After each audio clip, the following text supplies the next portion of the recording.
Bunga melati, harum baunya, mekar indah di tepi jalan. Semangat Palestin takkan pudar, di hati rakyat terus tersemat. Assalamualaikum dan salam sejahtera. Saya Siti Zubaidah dari stesen Guna RTM. Hari ini kita akan membincangkan isu mengenai ketegangan di Palestin terus memuncak apabila konflik antara rakyat Palestin dan Israel semakin serius. Serangan udara dan keganasan yang berlaku sejak beberapa tahun lalu telah menyebabkan kemusnahan besar dan kehilangan nyawa di kedua-dua belah pihak. Sumber melaporkan bahawa lebih daripada 35.984 orang awam termasuk wanita dan kanak-kanak terkorban dalam serangan tersebut. Hospital-hospital di Gaza kini beroperasi di luar kemampuan mereka untuk merawat ratusan mangsa yang cedera.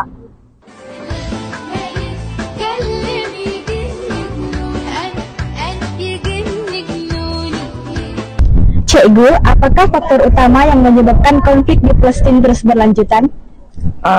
Pada pendapat cikgu, konflik di Palestin ini terus berlanjutan sebab dia berakar umbi sejak berpuluhan tahun, bermula dengan penubuhan negara Israel lagi pada tahun 1948. Perebutan ini antara rakyat Palestin dengan Israel, dia menjadi puncak utama selain daripada ketegangan agama, politik dan ketidakadilan sosial.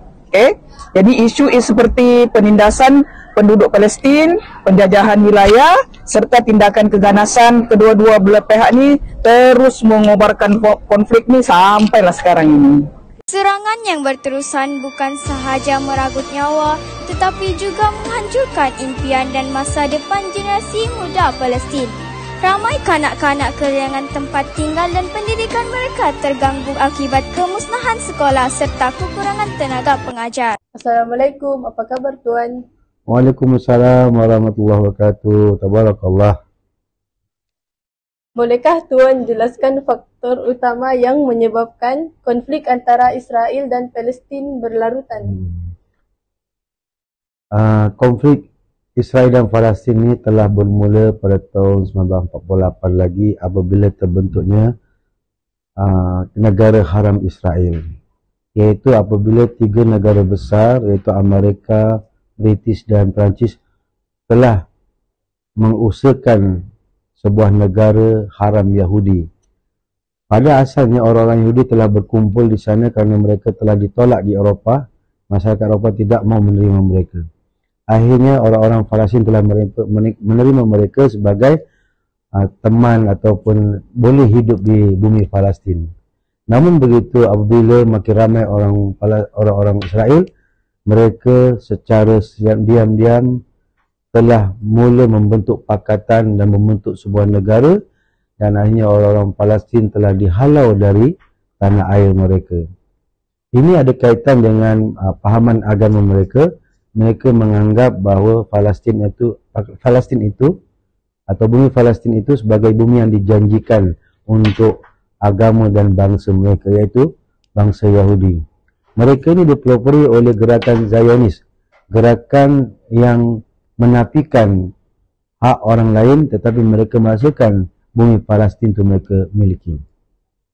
Ini juga ditandai oleh kebencian masyarakat Eropah dan dunia yang tidak menyukai masyarakat Yahudi, yang mana mereka ini dianggap masyarakat yang apabila mereka beramai, mereka akan menindas golongan sedikit. Hal ini kalau kita melihat dalam sejarah Jerman, di mana kenapakah Hitler banyak membunuh orang Yahudi? Kenapa? Karena orang-orang Yahudi pada masa itu menindas orang-orang Jerman dari segi hutang dan juga pemilikan tanah. Akhirnya bangsa ini telah dihalau ke bumi Palestin karena mereka menganggap mereka tidak diperlukan di Eropah. Maksud saya orang Eropah menganggap orang-orang Yahudi ini adalah liability, beban kepada masyarakat Eropah. Itu antara faktornya lah. Dan pertemuan ini akan berterusan kerana orang-orang Palestin telah dinafikan hak bernegara di negara mereka sendiri. Walaupun begitu, rakyat Palestin tidak pernah menyerah kalah. Dengan sokongan masyarakat antarabangsa dan usaha kemanusiaan yang berterusan, mereka terus berjuang untuk menuntut hak dan keamanan di tanah air mereka. Assalamualaikum Tuan. Kaifa haluka? Waalaikumsalam warahmatullahi wabarakatuh. Alhamdulillah ana tayyib. Tabarakallah. Apakah peranan masyarakat antarabangsa dalam membantu rakyat Palestin dan adakah ia mencukupi? Alhamdulillah, isu Palestin adalah isu kemanusiaan, di mana anak-anak, para ibu, orang-orang tua telah dibunuh secara kejam oleh satu kuasa yang tidak berperi kemanusiaan. Hanya kerana perebutan tanah dan kepercayaan yang sempit, rakyat Palestin telah dinafikan. Sebagai sebuah negara yang prihatin, negara kita melalui kerajaan kita sangat prihatin dan cuba membantu sedaya upaya untuk memberikan bantuan kemanusiaan. Sehingga kan lebih 100 rakyat Palestin telah dibawa ke Malaysia untuk mendapat rawatan akibat dibom di kampung mereka. Akhirnya kita melihat usaha-usaha ini masih belum mencukupi untuk memastikan rakyat Palestin mendapat haknya. Kita lihat dasar apartheid yang diamalkan oleh Pak Zaini ini sangat melampau, sehingga kan bantuan kemanusiaan mereka, bantuan yang harusnya sampai kepada rakyat Palestin telah disekat dan dinafikan.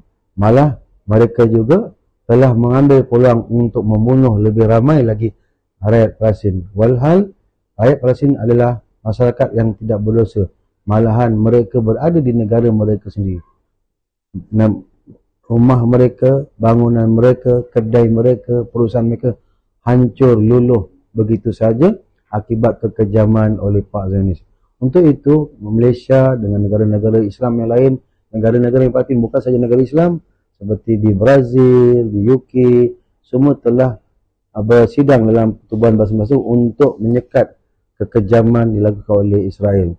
Usaha-usaha ini mesti diteruskan, tidak ada hentinya. Artinya namanya kemanusiaan tidak ada hentinya. Jika ia berlaku di mana saja, di negara kita sendiri, maknanya usaha-usaha ini harus diteruskan untuk memastikan manusia bebas untuk mendapat segala kebaikan, segala kemudahan dan apa saja keperluan yang mereka perlukan. Mereka tidak boleh dinafikan haknya seperti mana yang dihadapi oleh masyarakat Palestin. Untuk itu kita sama-sama berdoakan agar rakyat Palestin terus tabah dan sabar untuk menghadapi ujian yang sangat getih dalam hidup. Mereka telah mengorbankan segala nyawa, segala harta hanyalah untuk negara yang mereka sayang. Mereka sanggup mati daripada meninggalkan negara. So, sebagai manusia yang simpati dan nilai kemanusiaan, ayo marilah kita sama-sama berdoa dan berusaha untuk membantu rakyat Palestin dengan pelbagai cara. Dan sebagaimana kita sebagai seorang, walaupun kita seorang yang kecil, sebagai pelajar, mungkin kita boleh berdoa dan mengadakan kempen-kempen untuk menyedarkan rakan-rakan kita, dan juga kita memboikot jenama-jenama ataupun perusahaan-perusahaan yang ada kaitannya dengan mereka membantu Pak Zionis untuk membunuh rakyat Palestin. Saya rasa itu pandangan saya saja. Mungkin banyak lagi usaha yang boleh dibuat. Terima kasih. Krisis di Palestin terus menjadi luka yang terbuka dalam sejarah dunia, membawa penderitaan yang tak terungkap kepada rakyatnya. Walaupun masyarakat antarabangsa terus menyuruh untuk keamanan dan keadilan, penyelesaian kepada konflik ini masih jauh dari tercapai. Harapan rakyat Palestin untuk hidup dalam kebebasan dan keamanan tetap kuat, walau di bawah tekanan yang sangat besar. Sebagai warga dunia, penting bagi kita untuk terus mengambil peduli dan menyuarakan keprihatinan terhadap nasib mereka. Dengan sokongan global yang berterusan, mungkin satu hari nanti impian rakyat Palestin untuk keamanan dan kemerdekaan akan menjadi kenyataan. Saya, Siti Zubaidah, melaporkan untuk stesen Kun RTM. Terima kasih kerana mengikuti laporan ini. Terima kasih kerana menonton. Bunga mawar mekar di taman, harum baunya menenangkan jiwa. Rakyat Palestin mengharapkan aman, semoga nasib mereka terbelah dan bahagia. From the river to the sea, Palestine will be free.